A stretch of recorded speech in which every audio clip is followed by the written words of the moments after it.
inilah. Kemudian saya akan cover aplikasi teknologi berguna dalam meningkatkan pelibatan pelajar.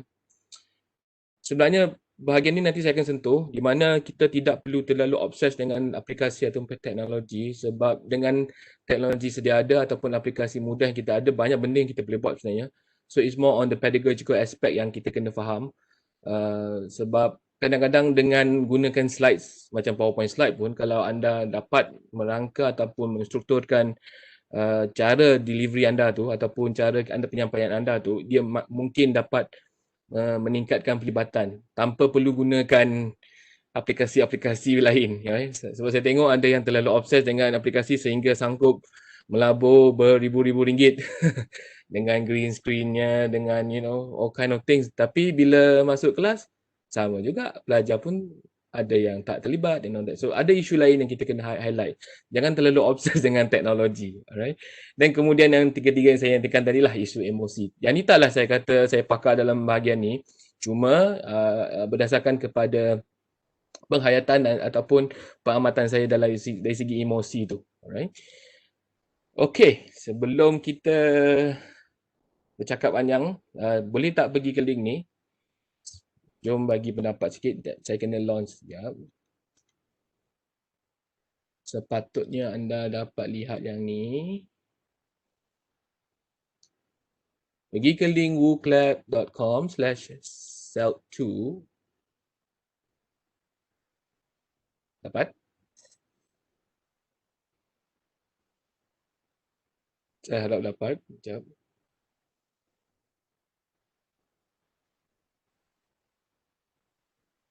Ada tak yang masuk? wooclap.com/self2. Ataupun kalau guna phone, boleh. Sekejap, boleh.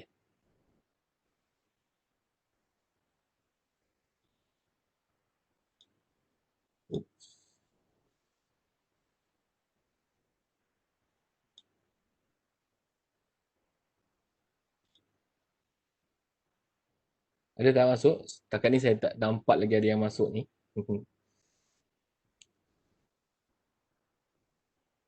Linknya di atas. Alright. Linknya di atas. wooclap.com. Rangkumkan pengalaman anda dalam pengajaran talian setakat ini. Setakat ini. Dalam 3 sampai 5 patah perkataan lah. Kalau ada. Setakat ni ada satu respons. Kita tunggu sekejap. Kalau ada lagi.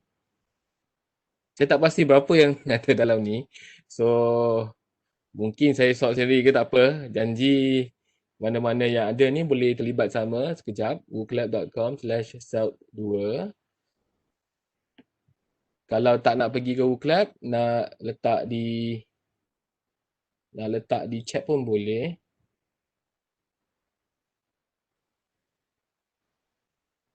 Okey, ada yang sekejap. Link di ella slash. Yang ni yang betul. Jangan lupa nak type dalam. Okey. Rangkumkan pengalaman anda dalam pengajaran dalam talian ni. Tentang pengajaran talian setakat inilah. Mana yang dah mengajar tu. Kalau yang belum mengajar tu kemudian.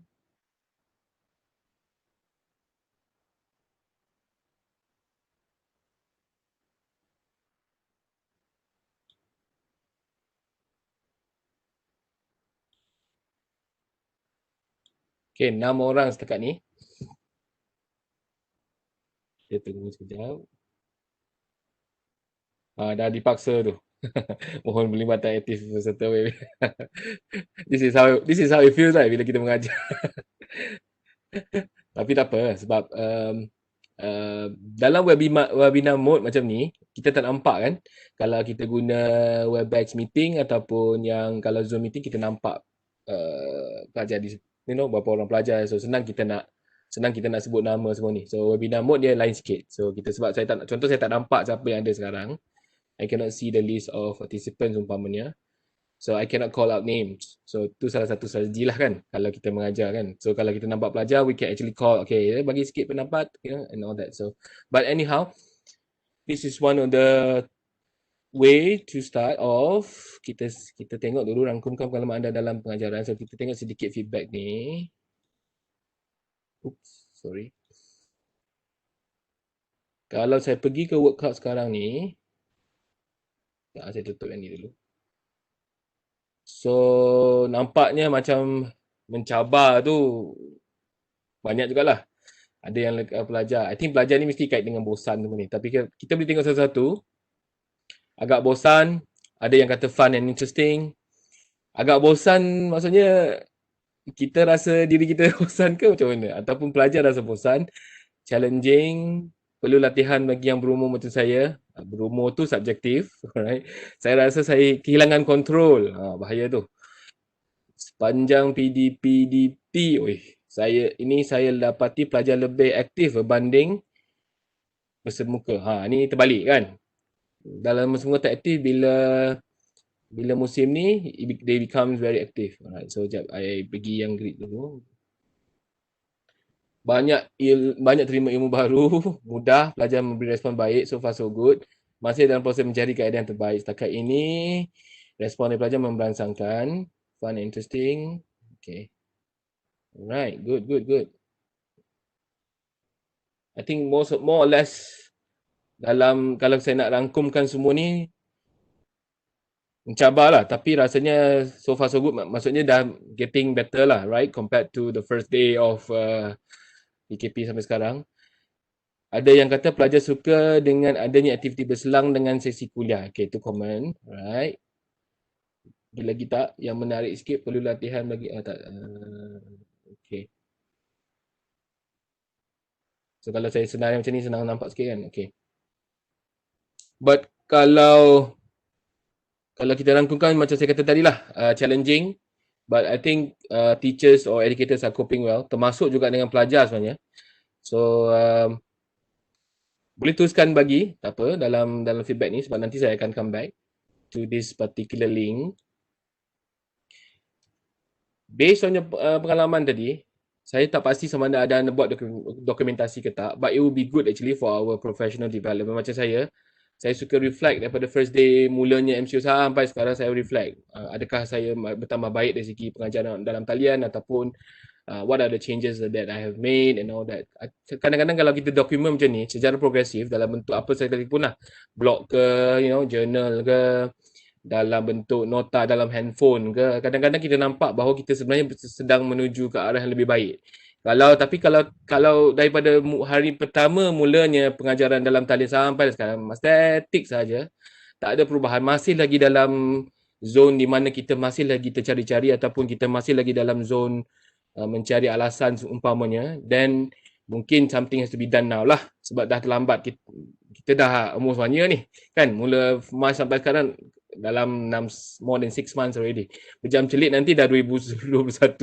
So if we are still static, then something has to be done lah. But I would like to share a few facts or myth, but I call it fakta atau auta, tentang apa yang sedang berlaku sekarang ni, berdasarkan kajian-kajian dan juga bukti-bukti ataupun evidences that we can find from the studies.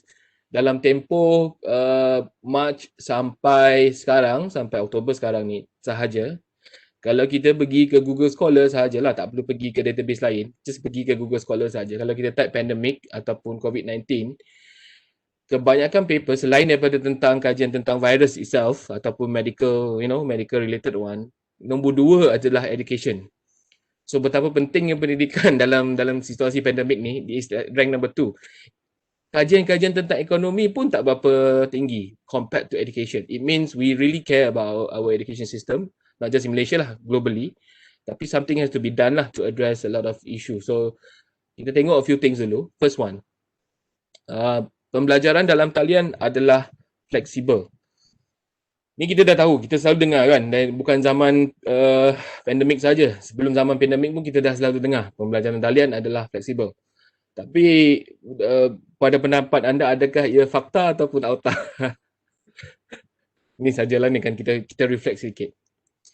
Kalau kita ambil definisi fleksibel ataupun pembelajaran fleksibel, the tagline yang kita selalu dapat ialah anytime, anywhere, they can learn anywhere they want, anytime, and then they progress anyhow they want. It means it's like learner autonomy tu tinggi, right? Pelajar diberikan kebebasan hampir mutlak lah, tapi tak semua. Tapi kebanyakannya ialah, kalau kita tengok flexible learning, konsepnya ialah dia macam andragogy sikit ataupun pembelajaran sepanjang hayat sikit, kita tak boleh hadkan dalam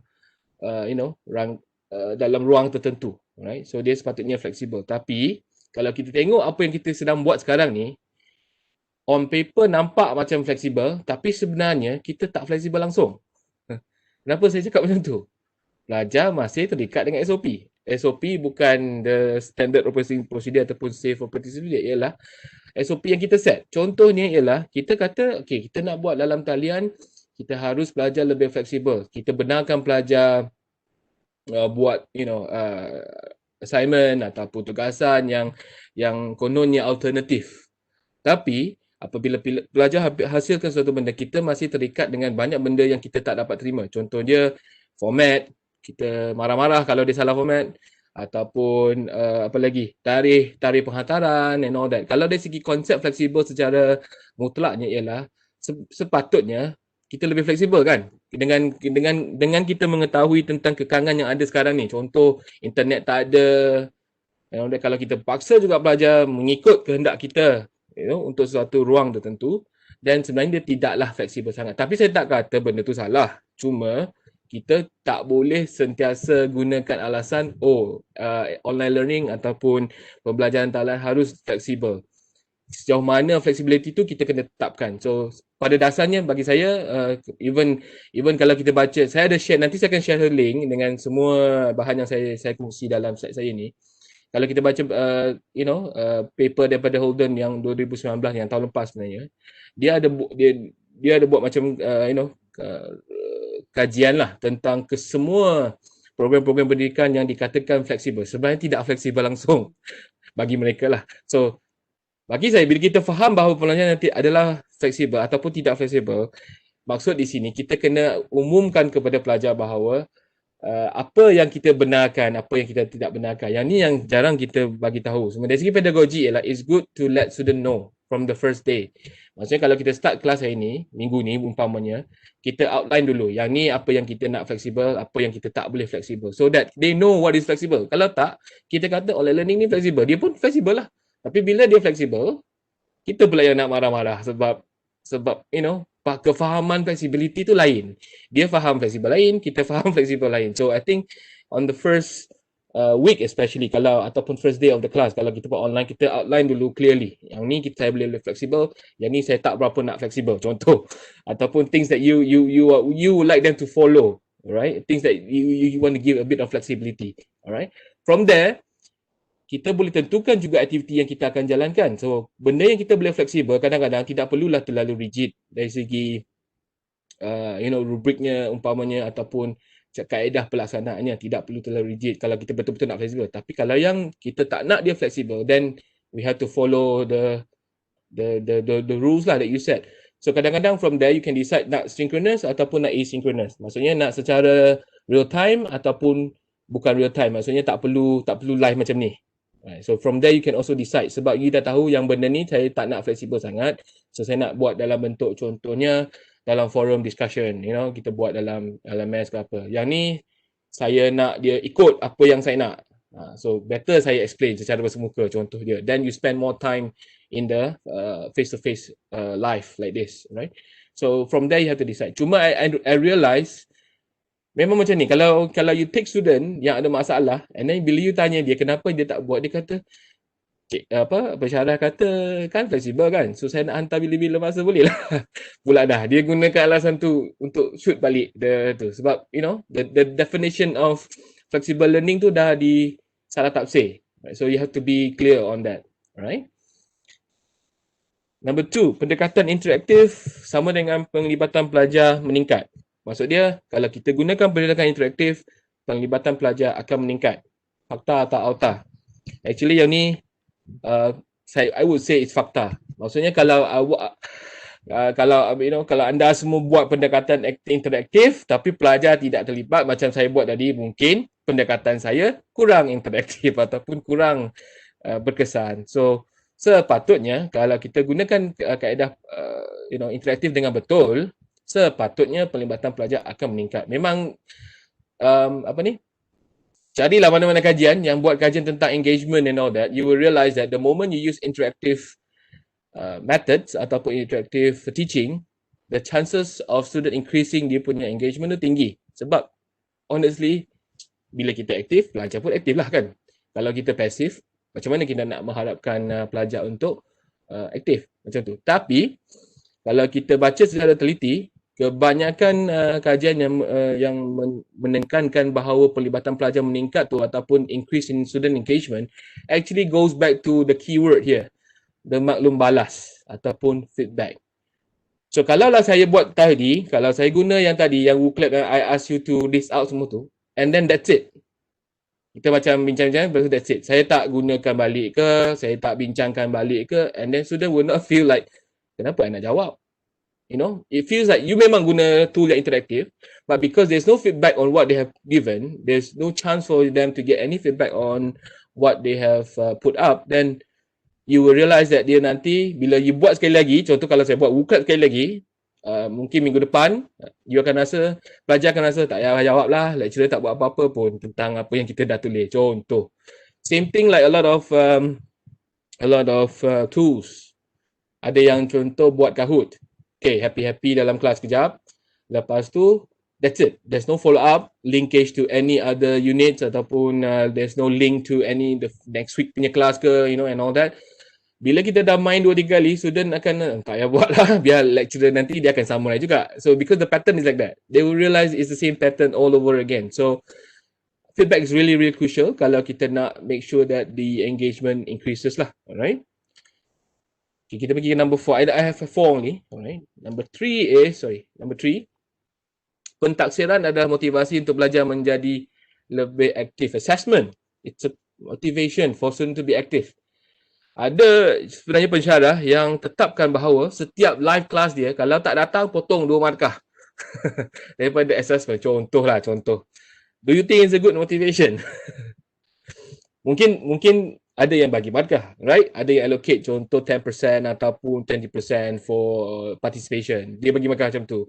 So kalau yang tak menjawab soalan dalam sesi live macam ni ataupun dalam kelas, dia tak bagi markah ataupun dia bagi markah rendah. Do you think it's a motivation? Honestly, betul sebenarnya. Tapi kaedah tu kena meaningful. Maksudnya tak kisahlah what kind of assessment you do, it's actually a good extrinsic motivation, motivasi luaran, because I think this is more to, I wouldn't say only Malaysian lah, more, maybe global, but what I notice is Malaysian students tend to appreciate this more. Dia akan tanya balik, saya datang kelas ni ada markah ke tak? Saya jawab kuis ni ada markah ke tak? Because our obsession with examination is so strong that everything has to be graded, everything has to be given marks. So, my point here is ialah, kalau kita dah tahu benda tu adalah antara kunci kepada motivasi pelajar untuk sentiasa menjadi lebih aktif, so kita gunakan dengan bijak lah. Maksud saya, kita dah tahu dia suka, you know, all this assessment ni, kita buat secara betul, formative in a way. Janganlah keep on penalizing. So we know that is one factor to pull them into our class, then we do it in a proper way. That's why some people or some lecturers are using this kind of like gamification approach where setiap sesi dia tu, maybe 1 hour or 2 hour session every time, it's like a challenge. So they come, they sit in, they listen to you, and then they question you, or maybe you buat aktiviti sekalian secara berkumpulan, and then you give marks to teams and all that. So they will participate because they see it as a graded kind of engagement. And then once you do that, maybe tak payah lama, then they realize the pattern, they look forward to your class. Because they know that what's next, they want to know what's next, right? Actually, bukan online saja pun, offline pun sepatutnya macam tu. Sebab they need to look forward to your class. Kalau offline pun dia tak look forward, online janganlah harap lagi dia nak look forward, right? So it means, but this is the best chance actually, like I said. Sebab kalau offline, walaupun kita kata kita kurang control in terms of the physical aspect of it, we also have additional control which we don't have before this. Contoh, we can mute them. People don't realize that dalam kelas kita nak suruh diam bukan susah lagi kadang-kadang, right? There are some people yang bercakap banyak tu. Now we can just mute them. So you have added control apart from losing some control. We fail to realize that we also have additional control. But I'm not asking you to mute them lah. What I'm trying to tell you is, look at the controls that you have in the online setting. Kadang-kadang kita terlupa, kita duk fikir benda yang kita lose je. Tapi kita we don't take advantage of the control that we have. Contoh sekarang, sebab semua tak bersemuka, they will know that you are basically the place they have to go to if they want to pass the course. Sebab dulu kalau dia tak pergi kelas you, mungkin dia boleh, dia guna alasan dia pergi kelas lain ke ataupun and all that physically, right? They have a lot of excuses. But now because online, they have to depend on you.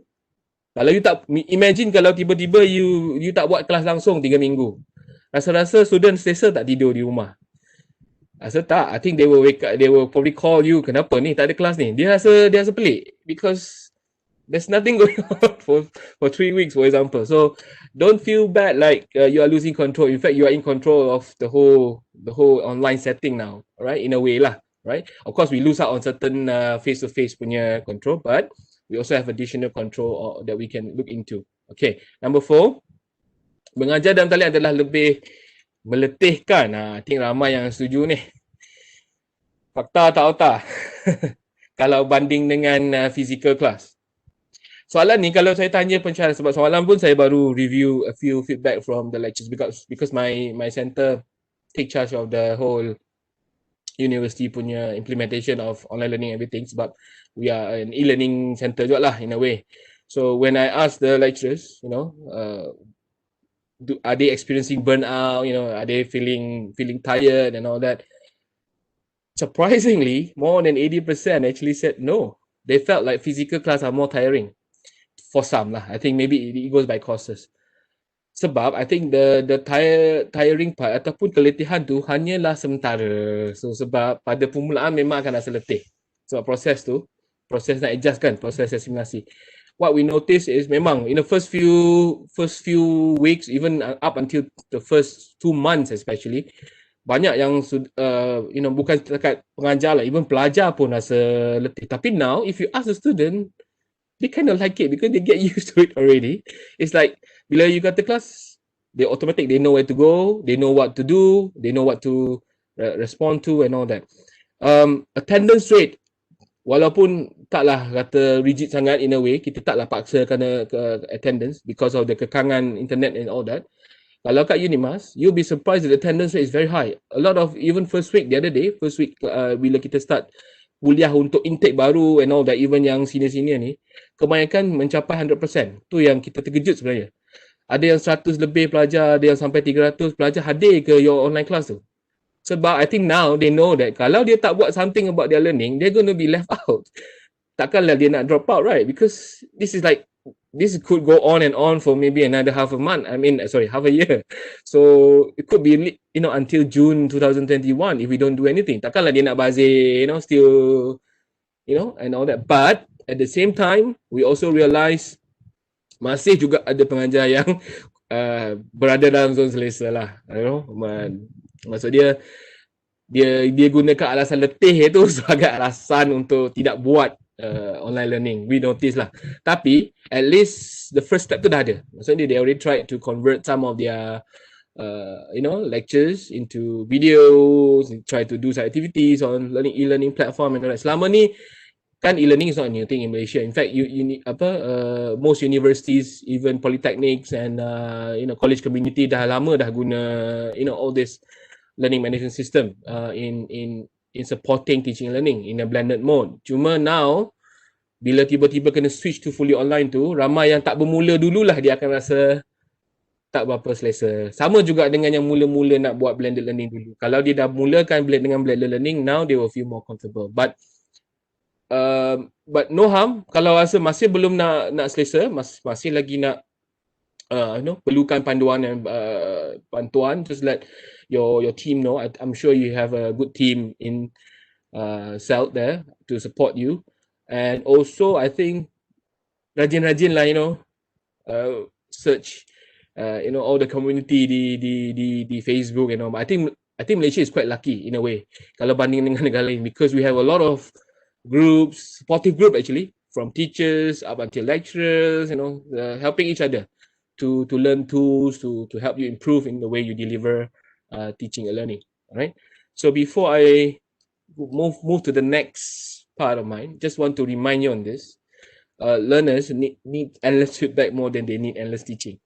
A lot of time when we teach, we're not really teaching actually. We're giving them feedback on what they have learned, or we're giving feedback on things that they are questioning, right? Bila dia tanya, kita bagi jawapan tu, actually it's a feedback because they get something out of their curiosity or out of their questioning. If we keep on teaching, meaning we just deliver with no opportunity for them to get any feedback, then, you know, it's not that meaningful lah. Okay, so something yang kita perlu ingat.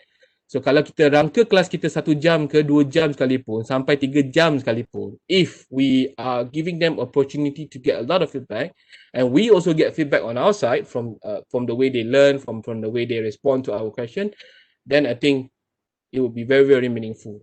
Alright. Okay, ada soalan tak setakat ni?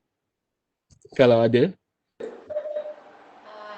Setakat ni tak ada soalan, but they're responding to your, Okay. from your sharing, like, they say that online is more relaxed. Yep. Maybe there's one we can address, even though this is not a question.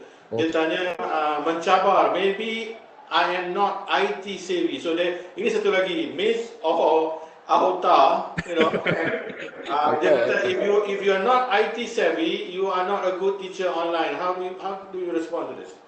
Yeah, like I said, don't be too how to put it, disheartened by your IT skills or ability lah. Memanglah kita tengok kan kadang-kadang I know how it feels. Kadang-kadang kita tengok, oish, pandainya lecturer ni guna tu, all this type tu. Kita rasa macam left out sikit sebab kita masih lagi guna PowerPoint, masih guna Word and all that. No harm. In fact, PowerPoint pun still a technology. Even Word pun still technology. Cuma how you actually design your activities, your questions to lure a student. I have one senior professor the other day. Umur dia dah close to 55, I think. One of the senior professor lah, tapi dia dah mengajar banyak tahun. So he came and tell me like, you know what? I guna PowerPoint je, tapi student engage, bukan main dia punya tahap engagement tu. So I said, yeah, because it's the way you structure the slide. Kalau you duk bagi fair, there's no chance for them to get any feedback, or even you do some teaser or problem based kind of activities, then memang tak ada lah kan, dia tak akan aktif lah. Tapi kalau you know how to structure it well, PowerPoint pun can do a lot of wonders, right? The way you animate the text to come in first, it helps a lot actually. Tak perlu pun all this tech jumbo, all this tool yang canggih-canggih kalau tak selesa lah. But that is not an excuse for not learning new tools juga. Macam ada yang sini tak pernah guna Zoom, tak pernah guna Webex. Now that you have to lah, because it's one of the need. But once you get the hang of it, you realize, you start to enjoy it, and then you realize that, oh, I can do my meeting with my my student dengan senang. Dulu nak meeting bukan susah, nak set the time, nak set venue kan. Now semua okay, terus online, then kita jumpa. I mean it takes some getting used to, but once you get the hang of it, it should be fine. So jangan terlalu kecewa dengan IT punya ability lah, alright? Ada lagi? Saya tak nampak sebenarnya, sekejap. I have to click somewhere. Okay nah. Ada soalan di Q&A, I think. Sekejap. Tapi yang from... Alright, how to motivate students untuk subject practical to join online class. How to motivate students untuk subject practical to join online class. I'm not exactly sure what you mean. Yeah. Any hands-on subjects which are showing hands-on things. How do you encourage them to join your online class? Yeah, because one of the challenge of practical skills ialah dah nama dia practical kan. So by right they should be doing hands-on, right? And you should be there to guide them. But what I realise now, because of this situasi sekarang ni tak dapat bersemuka, I see a lot of lecturers, even teachers in school, getting more innovative in a way of teaching all these skills. Ada yang buat video tutorial macam saya buat lah contohnya. Practical kadang-kadang kalau depend juga dengan tahap dia punya kesukaran tu. Kalau benda yang mudah, contoh dia practical contohlah apa yang dia boleh buat di rumah. Maksud dia something that they can do at home or they can go out and try out something and then they come back and then they report to you. One of the way to online is like practical teaching ni, dia sebenarnya tak perlu banyak sangat all this live teaching sebenarnya. What you do is bila you buat live teaching tu, the student kena faham bahawa dia datang untuk belajar daripada you the skills tu. Maksudnya dia kena tunjuk lah, bukan kata bila live class, masuk kelas, buka slide, kata okay, ni adalah konsep ni. That one you can put it in your LMS as the elevation. But bila dia jumpa you bersemuka secara maya macam ni, you should be teaching them some skills that they don't know ataupun they need you to be there. Kalau you don't have to be there, maksud dia kalau you setakat buat slide, you tak payah bila, then they don't need you, then memang dia takkan datang lah your class sebab they don't need you, right? So try to think about what are the things that to teach them. What I normally do ialah saya selalu contoh kelas ni, saya akan bagi tahu apa yang saya akan cover next class. Kalau anda miss kelas ni, next week saya akan tunjuk macam mana kita guna ni untuk buat ni. Oh, dia kata, "Oi, boleh ke buat macam tu?" Then they will look forward to your class because they don't know that thing can be do that way. Mana yang proaktif tu mungkin akan try to Google ke, try to cari. Kalau dia tak jumpa, lagilah you rasa seronok. Sebab you ada orang yang the holder of the so-called knowledge yang dia akan dapat nanti. Kalau you just kadar bagi balik fakta yang dah ada dalam buku ataupun ada dalam slide, macam tak ada purpose pula dia pergi your online punya kelas tu ataupun your online live macam ni. So you have to think back. Apa yang perlu dilakukan semasa live online and apa yang boleh dibagi secara dahulu. Flip lah, this is like flip approach dulu lah. Kita bagi dia input dulu. And then kata next week saya akan spend 30 minit untuk terangkan cara kita buat ni. Barulah dia excited. Tak ada internet pun dia pergi KFC dia cari internet. I have this kind of situation. Even my students, kalau you cakap tak ada internet, my student pun get through all kind of cases lah. Panjat bukit ada, pokok mana cuma tak di viralkan saja. Yang viral tu one or two cases, but a lot of them are actually like that. Ada yang dia lintas saja sungai tu 4G.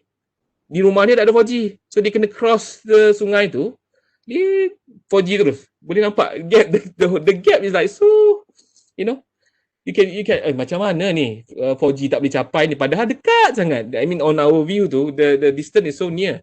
Tapi dia dalam rumah dia memang zero. Nak dapatkan GPS tak dapat. Tapi dia cross the river sikit dah dapat 4G. This kind of situation lah. But if they know there is a need for you to to deliver something and they know that memang dia kena juga belajar from you or there's a crucial thing that they can get from you, they will look forward to your class and dia akan cari juga internet. Tak ada internet pun tiba-tiba ada internet. Alright?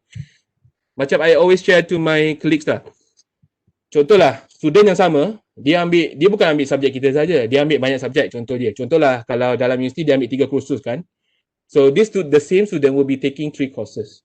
One of the courses is yours, right? You akan pelik. Kenapa kelas you dia datang, tapi kelas yang 2 lagi tu, dia bagi tahu pensyarah, tak ada internet lah, tak ada data lah, It means you're doing it right. It means they look forward to your class more than the other 2. Faham? So you might want to check out with the other 2 lectures and we work together, bukan nak macam in my case we don't you tak ada nak pergi, biar tu kita sit down together and take a look. Okay, nampak tak macam your ni macam lecture je, better you bagi slide dalam online, lepas tu bila you buat sesi kita discuss lah how to improve, because kalau tak pelajar tu yang rugi, right? Pelajar tu juga yang akan rugi sebab they only learn the best from one and then the other 2 macam just read from the slides and all that. Okay, this is something that for us to think about, and I realise dalam komuniti pengajaran ni, this thing should be there all the time, bukan zaman pandemik sahaja. Daripada dulu lagi sepatutnya macam tu. Bila kita nampak klik kita tak berapa okay, they need help, we should be offering help and then tell them, kenapa pelajar ni datang kelas saya tapi dia tak datang kelas you. Something may not be right. Kalau sekali dua okay, tapi kalau continuously pelajar tu bagi alasan sama, something is not right lah. Betul tak? And the person, as a person juga kita kena terbuka sikit, jangan terlalu negatif. Alright, so kita we work together. After all, we are not in a competition dapat like some grand title or what lah. Alright, okay, but I hope I answered that. Cuma practical skill tu kalau memang perlu juga practical, I understand sebab memang ada something yang dia perlukan the tool. Right, macam welding umpamanya, mungkin dia tak ada the thing to buat, macam mana dia nak buat practical di rumah kan. So you might want to push to, I don't know, sebab as far as I know Polytech ada yang dibenarkan untuk balik ke campus kan, on a certain situation. Tapi kalau tak, then You have to figure out ways lah. Okay, Mr. Ya. Chua, there's one question here. Soalan saya, ada berapa lama kesesuaian masa untuk pensyarah bagi tak secara online? Oh, yang tu macam seperti yang saya jawab tadi lah. Community Susah nak. Tadi saya buat amali ya. Again saya buat amali. Ya. Namun pendekatan kepada online learning, contohnya Google Meet kepada pelajar, satu pendekatan amatlah baik kepada pelajar yang terutamanya ICT. Yes. So berapa lamakah kesesuaian masa untuk mensyarah bagi tak secara online? Online biasanya kita kalau kita ambil faktor data lah kan, kita ambil faktor kelitihan screen, kita bagi screen tiredness and all that. Biasanya maksimum adalah 2 jam. Maksimum tu memang maksimum lah. Tapi kalau kita buat macam kita sekarang buat ni, kita break sekejap, kita continue balik and all that, then it can take all day pun tak apa. Kadang-kadang pelajar pun dia tak terasa pun the whole day. Cuma it will be best kita chunk tu macam setengah jam. So that will be good. So contoh kalau kita chunk kita punya lesson 30 minit, bila kita dah masuk 1 jam umpama, kita nampak pelajar mula letih, then kita boleh stop lah. It means jangan paksa juga nak continue sebab kita dah nampak pelajar dah lose interest. Tu yang saya selalu pelik sebenarnya. Sebab pensyarah selalu datang, kenapa pelajar lose interest? I said, kalau dah lose interest, kenapa you continue? If you realize that they have lost interest, like how you should do something lah, right? Stop or do no recap or ask them to do and all that. So, I know you might have that concept kena habiskan syllabus. Tapi sebenarnya kalau di college, even di politeknik, even university, nak habiskan syllabus tu to me a bit tak boleh diterima sangat lah, right? Sebab you are in control of syllabus. So kalau you rasa yang tu lebih penting, you highlight tu dulu dalam masa yang 30 minit pertama. Janganlah 30 minit pertama tu highlight benda yang tak penting. Because you are in control of the syllabus, right? You know what is the best in all kinds of content. So you should take control of the syllabus or the curriculum in a way, and then deliver mana yang penting dulu sebab you tahu, sebab nanti lepas 1 jam dia akan ngantuk kan all that. Then janganlah tunggu sampai 1 jam baru nak deliver benda penting. So you have to strategize. Because in online learning ni dia memang macam itulah sebab sangat subjektif. Because I've used to conduct one class, patutnya plan for 1 hour only, but the student got so excited about the tools that I taught them sebab nak buat this e-portfolio thingy. It went up until 4 jam tanpa sedar. Sebab pelajar, because I allow them to come in and out, so they can go out and do their own breakout room dulu, and then come back and report. So sometimes, if you do activities like that, you don't feel it. Tapi kalau you bercakap saja non-stop, 3 jam tu memang boring lah, sebab there's no interaction going on. So, again, rethink of the thing that you nak deliver to, and then chunk it up nicely, and then see how it goes. But my advice to you, kalau online, jangan lebih 2 jam lah. 2 jam tu kira dah terlalu terlampau banyak tu. One hour pun dah okay sebenarnya.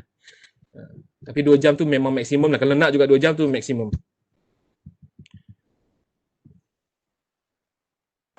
Okay, so I think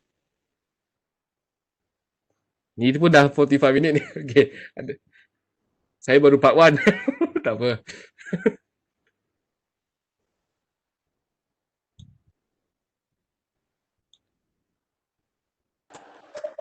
Okay. Yes, you may continue, Mr. Chua, with your presentation. Alright, okay. For the second part kan, part 2 ni. Sekejap. Sebenarnya nak bagi, nak ask you to give more responses kalau nak. But, saya bagi satu soalan je lah senang. Okay, kalau nak respon, pergi balik ke Google Lab tu sekejap. Saya rasa kita dah kekurangan masa tapi tak apa. Sekejap saja. Pergi ke soalan seterusnya. Yang ni secara spontan melalui komen ataupun melalui chat pun boleh. Tak semestinya melalui Google Lab saja sebab masa kita agak terhad. Apa yang paling anda suka tentang pembelajaran talian? Nak tahu juga apa yang anda paling suka. So ada tak respon di chat ke? Sekejap, saya tengok sekejap. Belum lagi? Okay. Kalau nak pergi ke Google Lab pun boleh. Rasa macam YouTuber. Okay. dapat mencuba pelbagai aplikasi teknologi yang ada kini. Okay, bagus.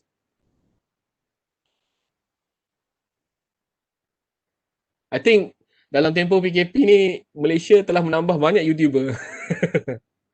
Kan? Hampir semua jadi YouTuber, which is a good thing actually, because dulu, I remember in 2000, around 2010, I was complaining because kalau you pergi ke YouTube, bahan-bahan kalau kita type dalam bahasa Melayu ke keluar bahasa Indonesia. A lot of Indonesian are very active in producing content, sebab tu dia rajin kan, banyak content dia di sana. Tapi bila cari bahan Malaysia kurang. Tapi sekarang Google lah, memang Malaysia banyak, right? We have a lot of content, which is a good thing, right? It takes a pandemic to push everyone to produce content at this moment. Time management, yes. Suka tentang pemain, time management lagi. Ada lagi tak? Kalau chat, maybe you take about 4 or 5. Sentiasa update tentang cikgu semasa, yes. Right. Ada yang belum, mungkin tak pernah tahu pun kewujudan Zoom semua ni. Now you know, right? Walaupun Zoom dah lama wujud, tapi because of all this thing, you start to realise that banyak lagi teknologi yang kita boleh gunakan. Okay. Keep it coming, no worries. Kalau ada yang tu macam-macam gelagat pelajar suka dan happy sepanjang kelas, kita bertambah happy, betul. Okay. Fun sebab connection between kita bertambah dengan student, yes. Okay, jap.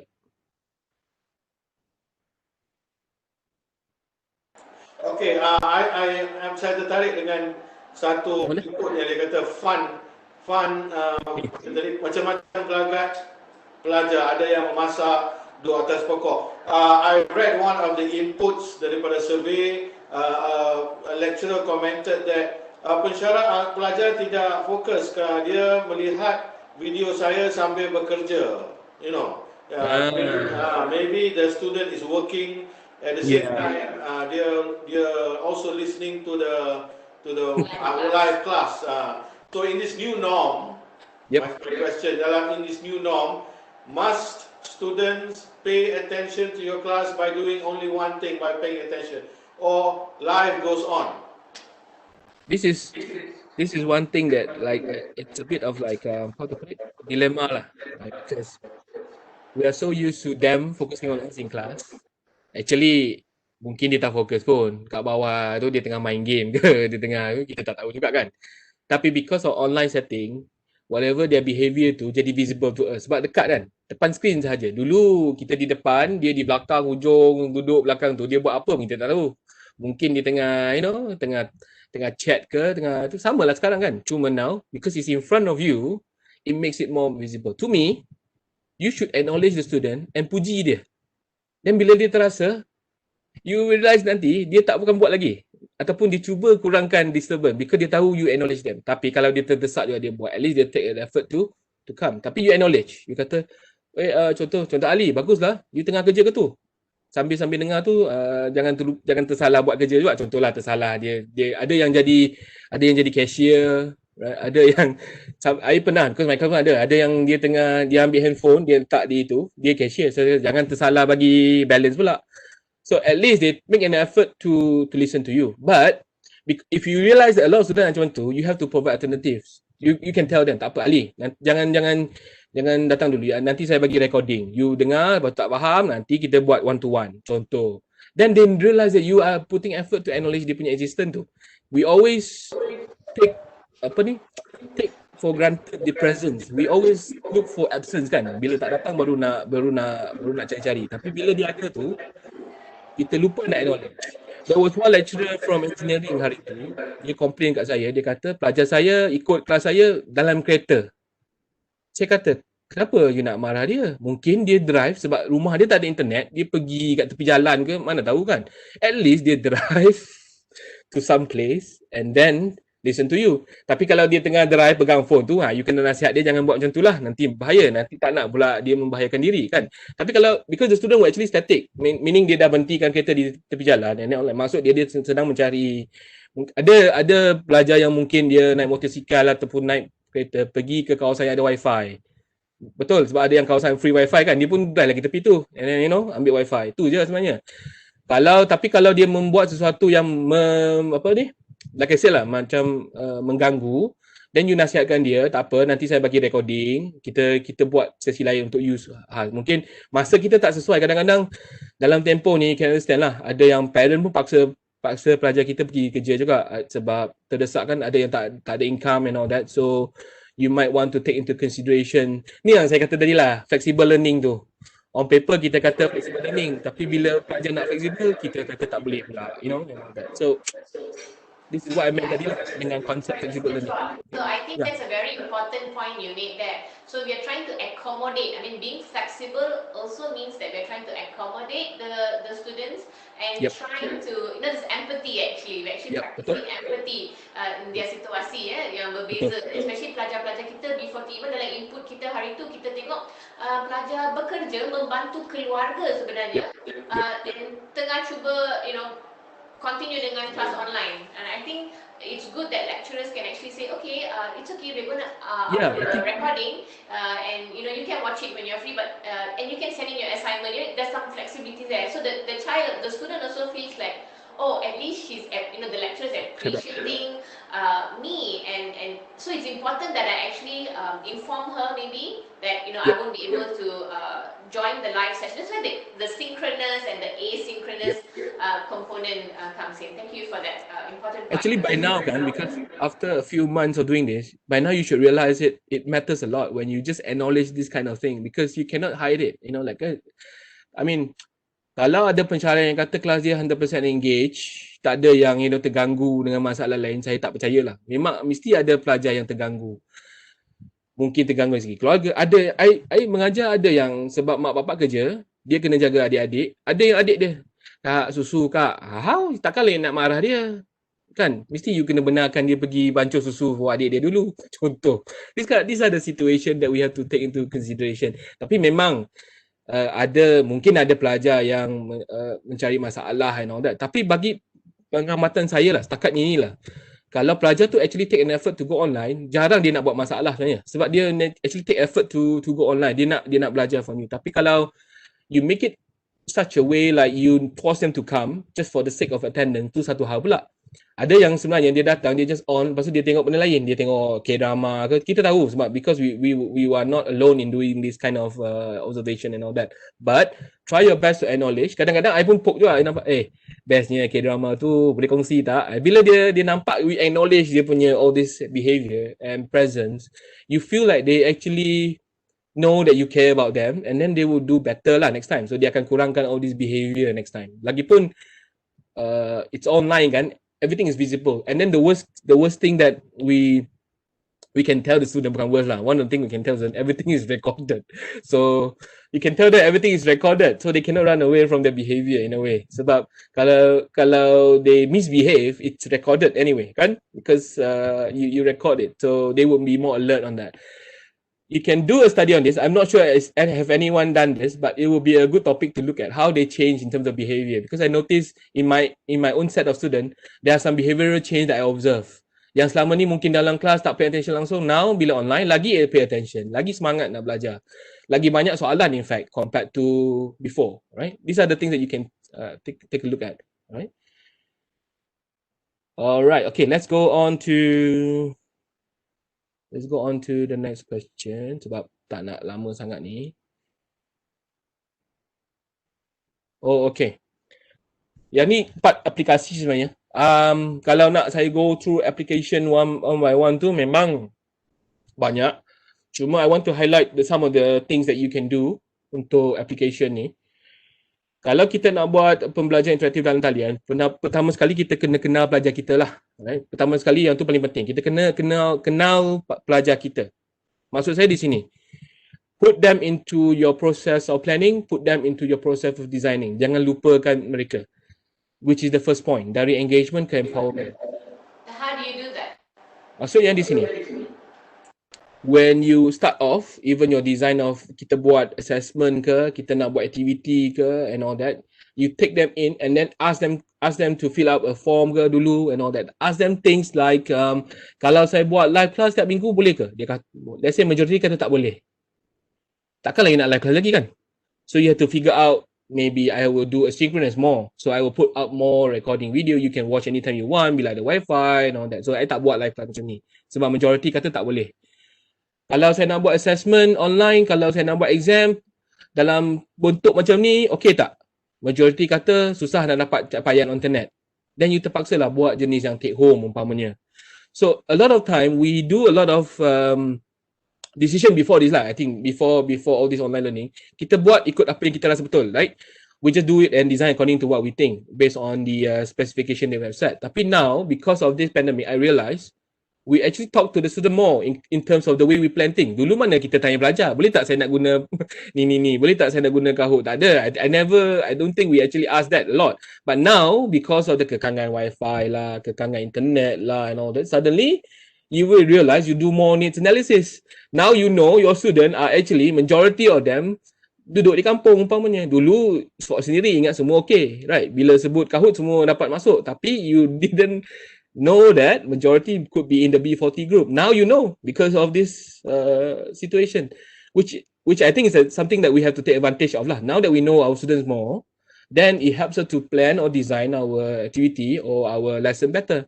So kalau dah tahu yang ramai tak dapat online, tapi you nak juga dia online, senang saja. Kita kenal pasti elemen terpenting dalam setiap unit dan kita kata macam ni lah. Saya tak akan buat live tiap-tiap minggu. Saya akan buat asynchronous umpamanya dengan modul, dengan whatever activity yang I dah set. You just jawab setiap minggu. Tapi, I akan buat satu live class untuk 30 minit untuk sesi saya nak, kenal pasti your kelemahan ataupun saya nak buat demonstrasi and all that. Then they will put more effort to stand by for that lah because they know that you're going to do it then. Then dia akan pergilah ke mana-mana saja. Alasan kalau masa mula-mula PKP tu, kalau alasan tak ada internet tu saya boleh terima sebab dia tak boleh bergerak. Now that they can bergerak and then kita pula dibenarkan untuk bantu in a way, walaupun masih ada di kawasan tertentu yang ada yang enhance MCO and all that, tapi majority dah dapat bergerak, means kalau di rumah dia tak ada internet, dia akan cari juga internet di luar ataupun pergi juga ke rumah kawan. Ada yang pergi rumah kawan. And then the thing is like this, you have to know this kind of student and identify them awal tanpa perlu kita work alone lah. Yang penting jangan work alone because like I told you, dia bukan kelas kita seorang. Ramai lagi pensyarah lain.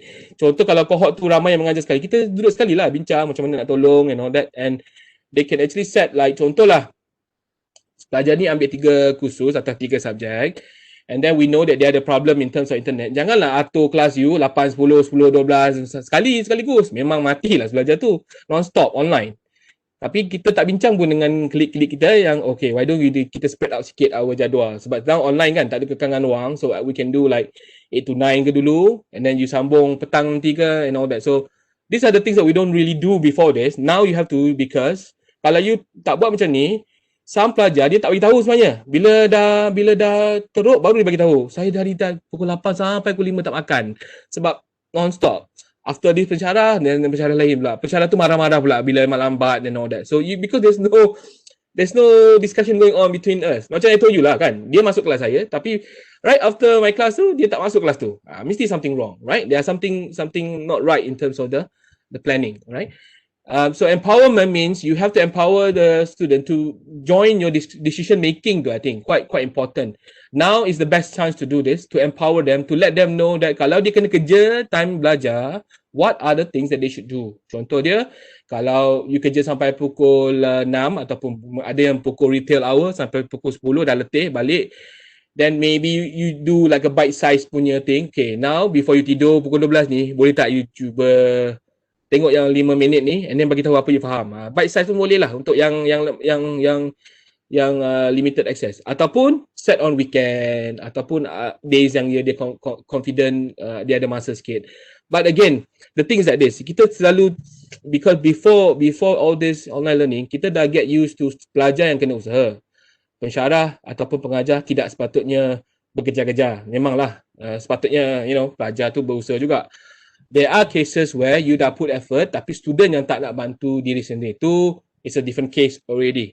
Jangan disebabkan all these outliers ni, you gunakan outliers ni sebagai alasan untuk menidakkan chance-chance yang lain. Because I notice like this, contoh kelas tu ada 50 orang. Yang bermasalah macam ni 2 orang je. Tapi pensyarah ataupun pengajar gunakan dua orang ni pukul rata semua kelas dia. Dia kata kelas ni tak baik, tak online. It's not a good thing to do. I mean, you shouldn't be doing that. Outliers tu, you deal it separately. Yang majority tu, you have to still do it, tactfully. Janganlah macam, because of that tu, contohlah yang tak ada wifi, dua orang saja. Tapi bila orang tanya, macam mana you online learning? Dua orang tak ada, satu kelas tak ada wifi. Padahal dua orang je. Right? Contoh, I mean, these are the things that we have to eliminate and start to be more positive in terms of the way we do things. Number two, maklum balas bermakna. Make sure every time you spend online tu adalah bagikan maklum balas atau feedback yang berguna. Bukan sekadar berceloteh, cakap non-stop saja. Make sure there are meaningful feedback. Kemahiran interpersonal actually. Yang ni, I notice a lot of pengajar pensyarah sebenarnya kurang kemahiran interpersonal, just because maybe terlalu biasa buat kelas secara fizikal yang di depan, pelajar di belakang.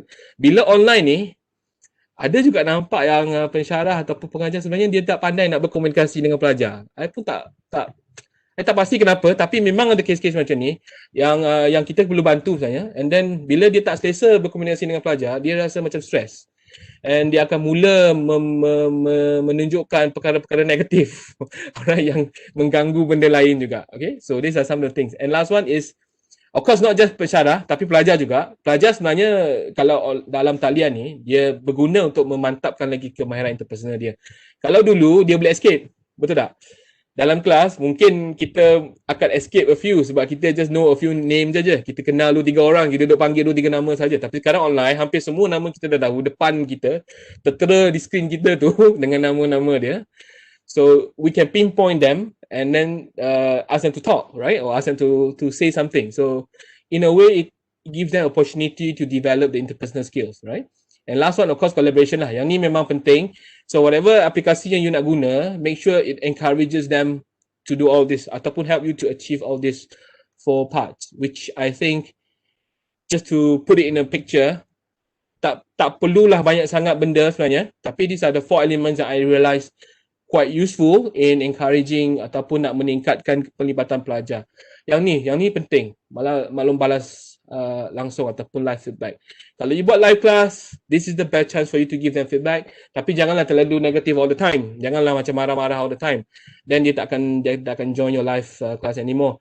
Make it meaningful, right? Like kalau you suruh dia buat hasil kerja, just demonstrate. Yang ni, this is a good infographic.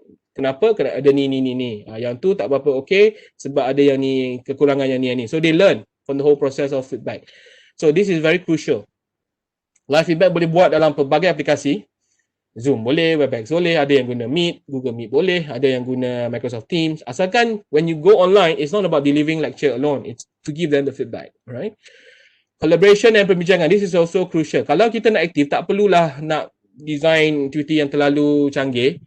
Cukup sekadar kita buat aktiviti yang membenarkan mereka untuk collaborate and also increase the dialogue, meaning they discuss and all that. So what you can do here is, boleh gunakan konsep Zoom Room tu. Kalau tak, sebab Zoom Room tu kena bayar and all that, boleh guna Google Meet kan ya.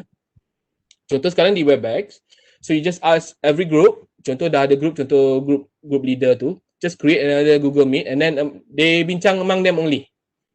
So after 30 minutes or maybe 20 minutes, they come back to you. If you give them a problem, contoh yang buat PBL can do this actually, problem based learning and all that. You give them a problem, dia tak perlu di dalam sesi, you just, okay, now you disperse. So dia pergi ke group Google Meet dia masing-masing. After 30 minutes, or you set the time, 10:30, they come back, right? So that's the use of the breakout rooms lah. Yes, so breakout rooms. Live tu tak perlu semua bersemuka dengan pensyarah sahaja. Kita sebenarnya patut gunakan untuk yang teamwork punya task pun boleh dibuat. I think that's something very important, thing. Kalau pelajar kalau you tak nak hadkan medium, you bagi pelajar create their own medium lah. Ada yang mungkin dia lebih selesa guna Facebook Messenger punya room ke, ada yang suka Microsoft Teams. Suka hati dia lah dia nak guna room apa. Asalkan selepas masa yang ditetapkan tu, they have to come back and report to you dia punya findings ataupun report to you what they have found. Dia macam dalam kelas lah, cuma you have to do it virtually now.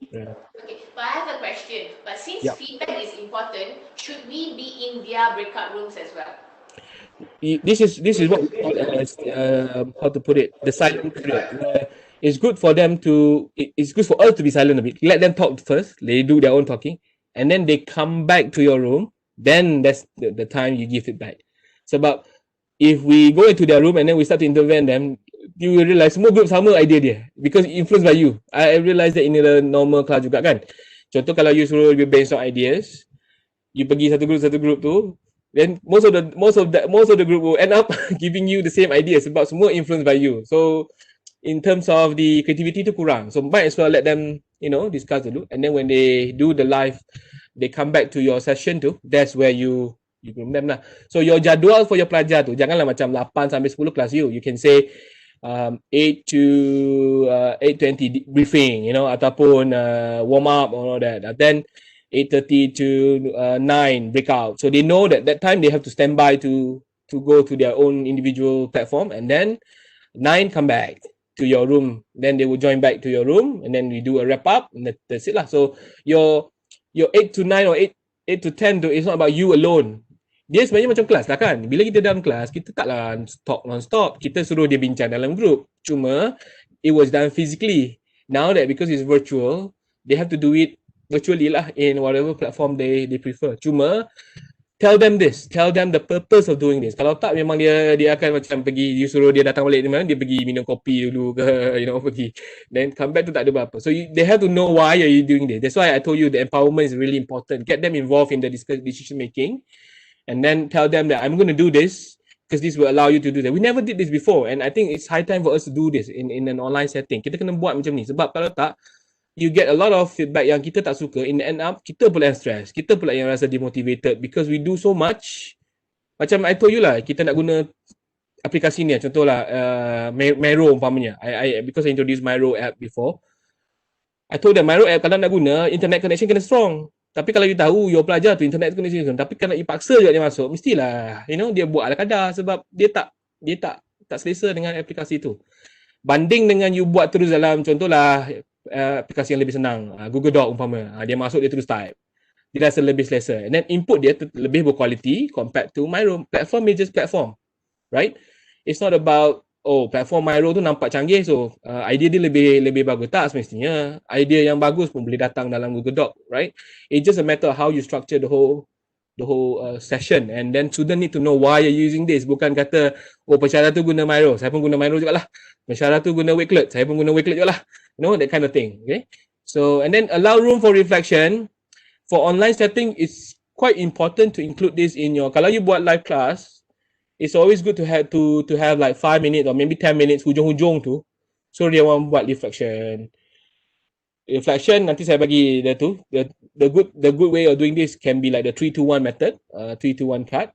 3 kekuatan dalam sesi tu ataupun 3 benda yang anda belajar dalam sesi tu. 2 perkara yang kurang faham ataupun masih ada kelemahan, and then 1 perkara ataupun 1 cadangan untuk penambahbaikan. Contoh, masa kurang sesuai. Kalau semua pelajar kata masa you pilih tu kurang sesuai, then you might want to bring him back into discussion lah. Kalau feedback reflection tu, dia kata, pelajar kebanyakan kata kelas saya ni kurang sesuai masa dia. Boleh tak kita bincang sekejap? Contoh.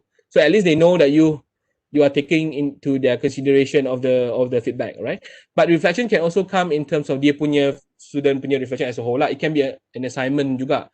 It can be a reflective journal, reflective portfolio, you know, a portfolio and all that. So this is one. And then I noticed one thing that quite interactive now is gamification, of course, gamifikasi. All this Kahoot, you know, quizzes, all these tools are good. But don't stop there. Means do a proper Google Sheet maybe yang kita boleh share dengan semua, yang Google Excel tu, yang sheet tu, SHT tu, yang kita boleh share dengan pelajar so that dia nampak dia punya tracking lah. Because kebanyakan kalau Kahoot kita buat that's it, right? Kita tak bagi peluang dia untuk revise and all. So it's always good to have an Excel template. So kalau you pecah by group, you can say group 1, group 2 macam tu lah. So that's what I did sebenarnya. So I pecah dalam group, and then every time ada gamification activity, I will say this one is like task 1, task 2, task 3. So Kahoot lah. Tapi dia tak nampak Kahoot tu. Dia nampak the whole flow of the lesson tu. Right? So that will be one thing that could motivate them. Sebab kalau they are more competitive, then they will look forward to your class because they want to know what's next. What is the next challenge? Alright. Okay. So these are some of the tambahan yang kita boleh buat. Reflection journal, journal refleksi, e-portfolio which is popular now. Tapi jangan terhad dengan platform lah. E-portfolio can be quite interesting kalau kita guna tool yang sedia ada. Kalau pelajar tu memang tak ada internet, janganlah paksa dia guna Wix ke, you know, and all that. Mungkin e-portfolio tu kalau dalam bentuk PDF pun boleh juga. Masih e-portfolio sebab dia dalam bentuk digital, right? It could be published in e-book juga kan, depends. Yang I told you tadi lah 3-2-1 tu. Kat 3-2-1 ni boleh tukar ke apa-apa saja. Kalau ke di sini 3 kekuatan, 2 penambahkan, 1 cadangan contoh dia. So it can be like 2 kelemahan and all that. Nombor 4 is the empowerment one, the choice menu yang I think would be good kalau kita mula sesi ataupun kita mulakan our semester. This is a good thing to do, right? Feedback carousel is like setiap kumpulan memberikan pendapat, dia komen group lain. Tu macam peer assessment kind of thing lah, peer evaluation. But I want to show you the choice menu sebenarnya. Choice menu, this is sample. So this is where the empowerment can come in. You bagi tahu pelajar, these are the choose 1 to 2 that you currently haven't mastered.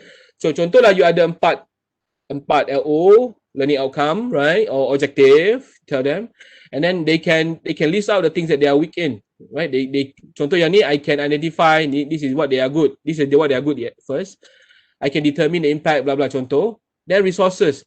Choose at least 3 resources that you will use to learn about the content. Apa resources lain yang you guna untuk belajar topik tu? This is like choice menu for us to know sebenarnya dia punya preference. Contoh kalau under resources ni, contohlah dia guna podcast umpamanya, right? And then you perasan dalam kelas you kebanyakan listen to podcast, then maybe your content should be in podcast instead of dalam bentuk video. Contoh, kalau ramai letak sana YouTube umpamanya, YouTube, then kalau you tak buat YouTube, something is not right. Betul tak?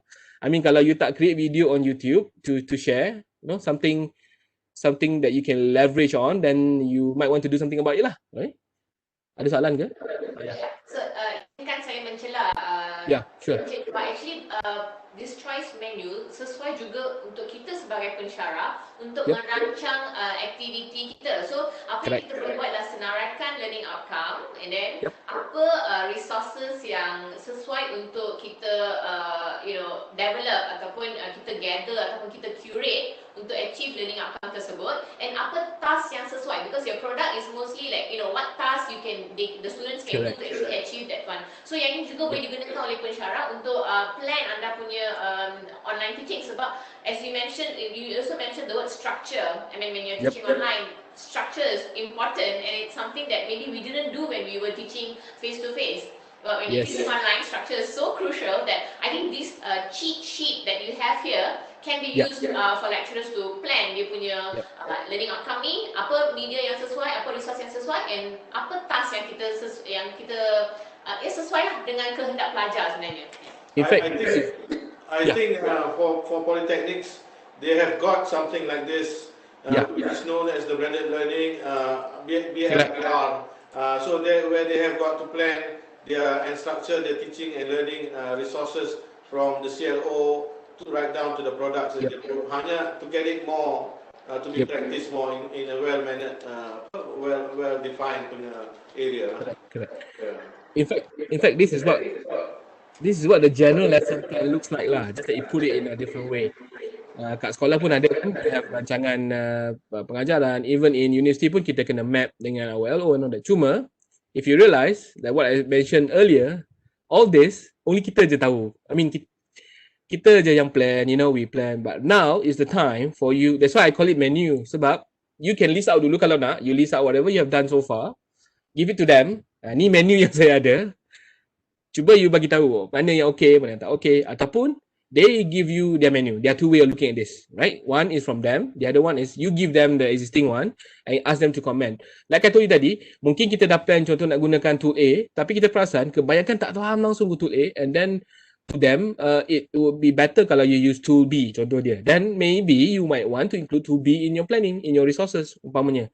Ataupun selama ni you refer to one textbook, but some student realize ada ada sumber lain kita overlook.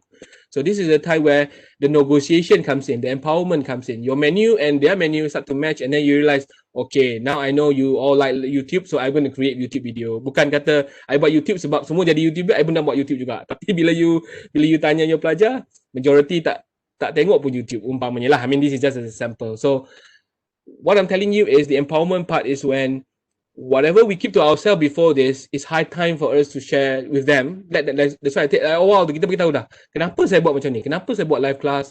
Kenapa mesti buat online learning semua ni?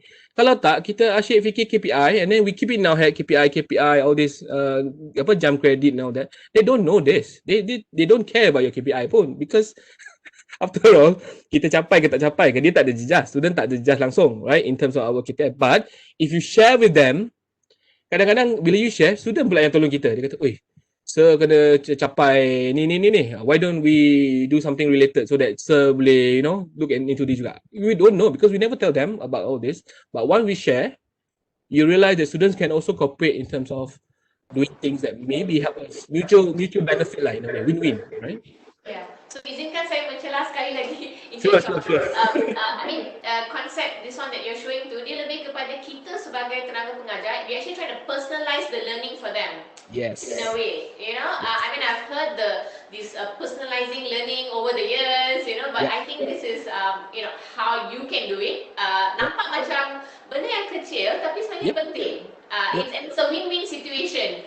You customize it to their way, and it's also and make it comfortable for both parties, and make the lesson more interesting. And I think at the end, whether you meet the learning objective or not. Thank you for sharing. And I like the way you use the word menu. It's like when you go to a restaurant, you order. It's from the customer's point of view. You order what you want, the way you prepare it, and they prepare it, and so on. So this is a new norm, I think, where you have got to discuss with your students and to come to an agreement yang manakah satu bentuk teaching and learning that they prefer, so that sebelumnya you can get it out to the student. If you don't share, generasi ini pun they prefer to be given the choice. They are not like the previous generation. Okay, we just take it as it is, and this generation they want their voice to be heard, and I think that gives them the sense of empowerment. As you mentioned the term empowerment, I think yes, I can see it coming through here. Thank you. Because we always talk about engagement part. Once we engage them, that's it. Bila kita nampak pelajar aktif, kita happy. Pelajar sebenarnya sangat aktif dalam kelas saya. Tapi after that, are they empowered to do a lot of things we don't know, right? And then it's high time to we move further and go to empowerment. And what I realized, like I told you, all this while kita jarang nak negotiate dengan pelajar in a lot of ways, and kita jarang nak bagi tahu. Maybe not in our country kot. I'm not sure about our country because I cannot talk on behalf of them, but what I realized in our case, whatever we give them, student just terima saja. Walaupun student tahu sebenarnya kita salah, dia ambil je lah sebab, dah tu yang diberikan. But now is the time where we start to revise balik and then we realize something wrong. Macam kalau kita gunakan konsep menu, walaupun chef tu masak tak berapa bagus, then we have to be frank, right? I mean, as a lecturer, we have to tell the student, honestly, saya pun baru belajar YouTube, so jangan terlalu jangan terlalu don't expect too high of my YouTube quality. I try my best to deliver. And then bila you bagi tahu student macam tu, student pun nak tak apa sir, kita belajar sama-sama, and they feel happy to contribute as well.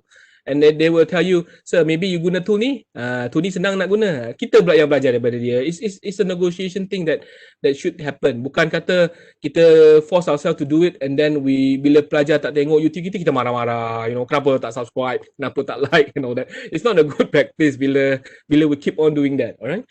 Okay. Just to wrap up the last bit, I think I have about 10 minutes left, but I'm not going to go into the tool. What happened is, I will give you the link nanti. The link nanti akan the suitable tools are all in the Wakelet nanti. You can try to explore some of them, but majority of the tools tu mengikut kategori yang I dah bagi tahu tadi lah. So contoh yang Kahoot, kalau dah terbiasa Kahoot, nak try Badaboom pun boleh juga. The new one, Badaboom dia panggil dia. Dia macam Kahoot sikit. The good thing about Badaboom ni ialah kita boleh bagi soalan yang jenis tulis, like go formative. So student can write on it, right? Not just kalau Kahoot dia multiple choice kan, and then that kind of thing, so they can also write. So answer garden for Q&A, you know, after 10 minit sebelum habis kelas kita buat answer garden. We can create a question, ask them, okay, what do you learn from this session, ataupun apa perkara paling rimas tentang kelas hari ini, contoh, just to get some feedback. So that is answer garden. Ada flip grade. I think some of the tools memang you dah pernah dengar dah, right? It's quite popular. I highlight some yang maybe you jarang dengar. Contoh peer grading. Kalau you nak buat peer assessment tu, if you like to use peer assessment, you can go for this peer grading tool. What happen is this is a plugin for Google Sheets. So bila you install, you can actually generate, they akan generate the peer assessment punya template. So student boleh nilai sama-sama. Together, you know, dia boleh nilai kawan-kawan ni lah. Bukan nilai you know, alone. So you can explore all this. I wish I have time to explore one by one with you, but that would be probably covered by other session because I notice your other session pun akan touch on some of these tools. But you can explore this. Macam yang tadi kata tadi, Miro dia macam ni. Dia heavy sikit, tapi this is Miro. So student can come in and then dia type their feedback and macam sticky note. Cuma what I notice is Miro ni data consumption dia tinggi sikit. So student kadang-kadang bila masuk slow and all that. So kalau you know that your pelajar memang ada masalah internet, then janganlah guna tool ni. Boleh guna yang kalau yang Google Jamboard. Jamboard pun boleh juga. So they can just, so Jamboard pun boleh ada sticky note. Pernah dengar kan Jamboard kan? Kalau Jamboard dia sekarang dah free, so dia student pun boleh type sticky note and then dia boleh bincang and all that. So this is alternative. Yang ni lightweight sikit, so you can try for discussion. Whole point is when you do all this kind of activity online, guna all these collaborative tools is for them to engage with you and also get involved in some of the things. Bukan dengar you deliver lecture or dengar you bagi content sahaja. They get a chance to give feedback and then once you do this occasionally, consistently, student akan faham kita punya style and then dia akan automatic sebenarnya. Maybe first suka dia tak lagi, tapi bila kita dah buat, dia nampak pattern tu, automatic dia akan tahu, nanti kita akan pergi ke room ni. So dia dah tahu, alright? So they stand by awal-awal, alright? Because they also want to learn, okay? Okay, for tool yang lain, you explore. I have a whole list of tools here. Lepas you explore, kalau ada masalah, you can still get in touch with me later lah, kalau ada masalah with all the tools. But I don't want you to be so obsessed dengan tool. Yang penting ialah get used to one, get comfortable with it and maximize to the fullest. Jangan kata nak go for quantity. Oh, I dah belajar 100 tools minggu ni, tapi satu pun tak guna. Hold on to one that you think you're so comfortable in and then you can design multiple activities through it. Then that would be the best. Cukup lah, alright? Tak perlulah nak belajar terlalu banyak tools because we don't have the luxury to use so many, you know, of the tools with the students. Okay. Emosi sedikit yang I told you tadi. Nombor 1, kalau back to my slide ni, bermula dengan perkara positif. Pelajar perlu sentiasa disuatkan dengan orang baik. I think this is crucial. Even dalam face-to-face pun. Cuma, like I told you, it get a bit worse online sebab dia di depan kita. Like directly in front of us in the screen. So, kalau dulu dalam kelas, contoh kan, selalu saya mengajar and then kalau pelajar rasa boring, dia tunjuk reaksi muka yang tak berapa sedap ataupun tak berapa bagus, kita mungkin tak nampak, betul tak? Sebab jauh. Ataupun mungkin dia diselindung oleh kawan-kawan lain. Tapi kalau online, sekali dia buat muka yang tak berapa, you know, bagus, kita pun akan terus, alahai, apa hal belajar ni? Right, kita. And then you realize you keep on looking at that person. Yang lain tu you tak nampak lah. You nampak seorang tu yang duk buat perangai ataupun duk mungkin buat something wrong with, you know, just facial expression yang not so good. So you keep on focusing on that. So that is the thing. So we reverse that, alright? We start with something positive first. Ask them how are they, you know, coping with life or whatever. Ataupun bagi joke sedikit ataupun topik teaser kita tu menarik sikit. Bukanlah terus pergi slide terus, right? So there are things that we can do. Tetapkan objektif dengan jelas. Yang ni penting sebenarnya. Kita selalu lupa benda ni. Dulu mungkin dalam kelas, kita just letak dalam slide, kita abaikan, kita just bagi tahu yang ni. Tapi now, it's even more important to tell them what is the purpose sebenarnya. Kita nak jumpa setengah jam ni, kita nak jumpa 1 jam ni, buat apa sebenarnya? Right? What are the focus of the whole session for today? Sebab, kalau, apa ni? I didn't to focus on the element continuing and metabolism. Yang ni penting sebenarnya. Focus on the benda yang penting. Contohlah kita ada 4 LO. Tapi LO tu ataupun objektif tu ada banyak perkara. Today setengah jam ni you just want to focus on that particular thing only. Sebab kalau you deal with everything, you know that there will be loss, right? So ataupun benda lain yang you rasa lebih penting. I put that not everything that can be counted counts and not everything that counts can be counted. It means bukan semua benda yang tu kita kena buat kan. Kita lebih tahu sebab kita should be the controller of the content, the controller of the curriculum in a way. So we kind of know what are more important. And then based on our experience teaching the course, kalau kita dah mengajar kursus tu berkali-kali, kita dah tahu dah yang ni memang ada masalah, right? Fahami masalah IHP, like I told you tadi, sampel yang bekerja tadi, there's a good sample. Kalau kita dah tahu dia bekerja, then you know, tidak semua, kita faham lah, tidak semua pelajar berada dalam keadaan yang baik di rumah especially. I'm sure you have, I think now, like, yesterday I was sharing, I think ironically, bila kita dah jauh-jauh macam ni, bila kita tak ada dekat-dekat, barulah kita kenal pelajar kita sebenarnya. Barulah kita tahu, oh rumah dia macam ni rupanya. Parent dia macam ni rupanya, you know, parent dia dulu kerja tapi tak ada yang tak ada parent rupanya. Now baru tahu. Masa face to face tak kenal sangat pun pelajar kita. Now barulah nak tahu semua ni. So I think it's a blessing lah in a way that we get to know our students better. So kena fahami masa happy and then ambil peluang menjadi role model. I think emotion start with you as a role model. Jangan lupa salah je tu. Yang pelajar memerhatikan kita dengan lebih dekat. Not only we are seeing them closer, they also see us closer in front of the screen. So whatever reaction we give them, whatever aura that we are trying to project, even though virtually, dia akan rasa sebenarnya. Kalau setiap kelas kita muram, setiap kelas kita tak excited langsung nak mulakan kelas. I think student pun rasa masuk, tekan masuk and then tunggu nak habis je lah. Ataupun just take attendance, that's it. So I think you have to ambil peluang jadi role model because this is the time they know you more. Not only we know them, they also know you more. Then they realize that we are also human beings. We are not like, lecturer dia macam tahap tinggi sikit, tak ada. We all of us are human beings and emotion tu memang common and we should deal with it positively lah, right? I think lagi tak? Yeah, Mr. Shah, I think there's a question here. Okay. Situasi pelajar banyak complaints, tiada duit nak beli data internet untuk attend or join kelas online. Jadi pandangan panel, apa patut kami sebagai pensyarah perlu buat berkaitan situasi ini? Actually, what I notice is di Unimas pun sama, kita ada masalah ni. And then yang extreme cases tu memang kita akan identify and then kita bagi bantuan khas lah. Yang tu lain cerita. Maksudnya yang tu dari segi pihak universiti secara menyeluruh, bukan daripada pengajar alone lah. Macam Unimas, mana pelajar yang ada masalah tu kita disediakan package internet untuk 6 bulan umpamanya. Percuma lah. I mean, yang ni over and over tapi tak ramai. We notice only 100 about dalam 15,000 pelajar kita ada ni, dalam 100 pelajar je yang dalam golongan ni, right? Then we realize juga, sebab I pun ada buat analisis tentang package-package yang ada, all the prepaid and all that. We realize all the prepaid actually give unlimited bandwidth for YouTube. YouTube meaning kalau kita guna Webex macam ni atau kita guna Zoom macam ni, data tu akan ambil data dia sebab dia tak dikira dalam unlimited package for YouTube tu. It also means jangan buat live banyak sangat di Webex, Zoom, buat di YouTube ataupun record yourself in YouTube. That's why kadang-kadang sudah lebih suka you buat YouTube.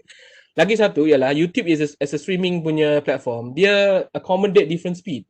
Kalau dia detect you are using very slow speed, dia akan load juga tapi dia load versi yang low end. But they still get to hear you and then they get to see your whatever you want to show to them lah. That's one way. Another thing is try to talk to your student sebenarnya. That's the best way. Ni yang saya kata tadi lah, yang apa tu, yang menu tu, choice menu tu. Kita list dulu apa yang kita nak buat. Kita nak buat Webex contohnya tiap minggu lah. Kita list, kita bagi tahu pelajar. Dan kalau majority memang tak dapat load, masalah bandwidth and all that, then you ask them alternative. Apa lagi yang boleh kita buat sebenarnya? Buat secara synchronous ke, alright? Buat dalam platform bila dia pergi ke town ada wifi dia download ke, alright? Oh ya, YouTube pun satu bagus ialah dia boleh download kan? Sebab kalau you guna YouTube app, if they watch your video, they can go somewhere yang ada internet. Contoh kebetulan dia pergi ke pekan beli barang ke, and then ada wifi, dia boleh download your tu tanpa gunakan third party software yang YouTube punya software tu. You kena benarkan download lah. So, bila dia tekan download, file tu akan save dalam dia punya phone. Bila dia balik, dia boleh tengok offline. Dia boleh tengok your YouTube tu offline. So, it means antara nak dengan tak nak je lah. Dia antara nak dengan tak nak sahaja sebenarnya. Bandwidth ni. Bagi saya data ni is a thing. Because now package internet yang prepaid ni quite good. Dalam RM30, RM35 dah unlimited for YouTube. For YouTube, you can Google saja di Google Image unlimited internet. Memang YouTube saja yang unlimited. Kalau dia guna Webex, dia guna Zoom tu tak kira. That's why dia lebih suka, dia macam bila you kata kena go Zoom ke go Webex ni, dia macam malas sikit lah. Sebab dia tahu dia akan makan data. One hour on Webex session can take up to 800 megabyte to 1 gigabyte. Tu kalau semua buka video. Kalau tutup video semua, right? Kalau tutup video semua, video you saja, that would be about 300 to 500 megabyte 1 hour, right? That's the rough estimation lah. I agree with Encik Chua. I think kita punya mentality untuk mengajar masih lagi sama secara tradisional. We still want to teach secara synchronous, you know what I mean? So kalau data is an issue, kurangkanlah the synchronous teaching and increase the asynchronous teaching. Use synchronous when necessary only, when you have an exciting activities. So I think this is normal throughout the whole world. They are facing with this issue of bringing the old paradigm, which is teaching and learning in class, into the new world where the technology is changing. You cannot do that, you know. You have got to find ways of untuk memudah dan untuk menarik perhatian orang. Thank you. Setuju. Okay. My last few slides like last slide. Okay. Dia saja dah beritahu. Memang. So you just have to go on it, right? And then kalau nak ni by Paul John Spencer ni, I like this part bila dia kata everything is an experiment at the moment. But janganlah macam anggap eksperimen tu you main-main pula. Tapi it means like there is no single way to do online teaching sebenarnya. Macam kalau you tanya saya macam mana nak ajar practical skill, to me susah nak jawab sebab I'm not the one of the content holder. Tapi kalau I ajar benda yang sama with you, I can give you more advice, more suggestion because I tahu apa yang anda ajar. Macam medical faculty, tiba-tiba tanya macam mana nak ajar surgery online. Aduh, saya nak jawab pun susah sebab kalau I bagi layman punya understanding, buat virtual surgery lah. Tapi we know that that's not possible. You still have to do it physically. Sebab, you know, walaupun dengan AR, VR semua tu, not everyone has the opportunity. So, don't feel disheartened. The beauty is in learning from those mistakes and, you know, we keep on improving. Yang tu yang lebih penting bagi saya lah. Jangan kata kita dah tahu ada masalah, kita masih juga guna benda sama, lepas tu kita dah complain juga benda yang sama. Kalau kita dah tahu ada masalah, kita cuba benda lain, okay, nampak gayanya cara ni lebih sesuai. Ataupun masih lagi tak sesuai, kena guna lagi cara lain. That should be the way and we keep on improving sampailah satu masa nanti bila kita rasa yang kita go. That's why I said kalau kita document kita punya growth from March sampai sekarang ni, sepatutnya ada perubahan. Kalau masih lagi tak ada perubahan, masih lagi dengan alasan sama, pelajar tak ada wifi, pelajar tak ada internet, memang kita tak akan go on. And as sebagai seorang pengajar, seorang yang diberikan kelebihan untuk bergelar guru ataupun kelebihan untuk bergelar seorang pengajar, kalau we still hold on to that and we cannot solve it problem, apatah lagi pelajar kita kan, dia mengharapkan kita. And then kita pula yang cannot solve this kind of problem and or cannot find solution to them. Sepatutnya kita menjadi contoh, role model to them that you look, even I can solve this problem, you should do better than me. Contoh like that. Kalau kita duk bagi excuses and then pelajar bagi excuses, kita nak marah pelajar pula. Padahal kita yang mulakan dulu. All these excuses come from us in the first place, right? So that's all I think. Cuma I nak bagi link ni. Yang we click tadi tu, link tadi. bit.ly. I can just copy dalam chat nanti. Letak dalam chat. Kalau ada nak download, boleh download daripada sini ya. Itu saja daripada saya. Kalau ada soalan lain, masa pun dah sentuh ni. Oh ya. Encik Chua, kami ingin mengucapkan terima kasih atas perkongsian yang sangat menarik, sangat membuka. Kami harapkan peserta webinar ya dapat membuka minda anda, dapat tips-tips yang berguna dari Encik Chua, the real practical ones, because during the lockdown I think pensyarah universiti lah yang betul-betul terkesan ya, immediately lockdown. Kami di Polytechnic College Community terlepas lah yang first lockdown tu, tapi sekarang dah minggu ke-10 pensyarah Politeknik dan College Committee dah mengajar dalam talian. Banyak aspek ya. I think the emotional part which has always been overlooked. So thank you for giving the practical tips. Saya harap sangat membantu kepada peserta webinar di luar sana. Ada banyak soalan tentang amali. So untuk itu besok kita ada satu slot virtual laboratories in engineering education by two speakers from IIT Bombay. So it's a project, it's a global project and it's free to use. So we are looking forward for that session. So hope that answers yang amali punya how do you do amali online. Anything else you want to add, Dr. Nana? Thank you. Again, thank you very much, Chua. I think you have been in that spaceship for a very long time. Yeah. Also, thank you for accommodating my humble request. In such a short period of time. Yeah. We sincerely appreciate it, and we wish you all the best. You're going to continue your PhD in USM, so we wish you all the best in your future. And kepada yang berminat, Encik Chua Kiman memang dia ada YouTube page, and his YouTube channel tu ada banyak video-video pendek. But he has explained, sebenarnya saya pun banyak belajar dari video macam OBS. How do you use OBS software dalam 5 minit? He has given short tips and tricks on how do you menguasai sesuatu software. So kita mungkin tiada alasan lagi kurang IT savvy, kita kena, macam Encik Chua kata, you have to find. The information is there, so do subscribe to his YouTube channel. Buat promo pula ya. Also, I think in that the digital online learning is going to be here for some time. If not, this is the new norm. Jadi better get used to it lah.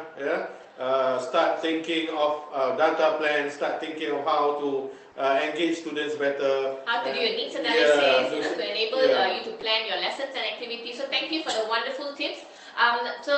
Untuk peserta webinar, sesi seterusnya kita akan mulakan pada pukul 11. Kita ada pensyarah dari college community Bandar Darul Aman, College Community Hulu Selangor, KK Beaufort dan KK Tambunan yang akan berkongsi amalan PDP mereka dalam what are their best practices. They also went through the challenges, but how did they encounter it and what did they do? So we'll see you all at 11 o'clock. Alright, thank you so much Encik Chua. Thank you. For your session. Bye. Alright, bye-bye. Bye. Let's see how many people. And record.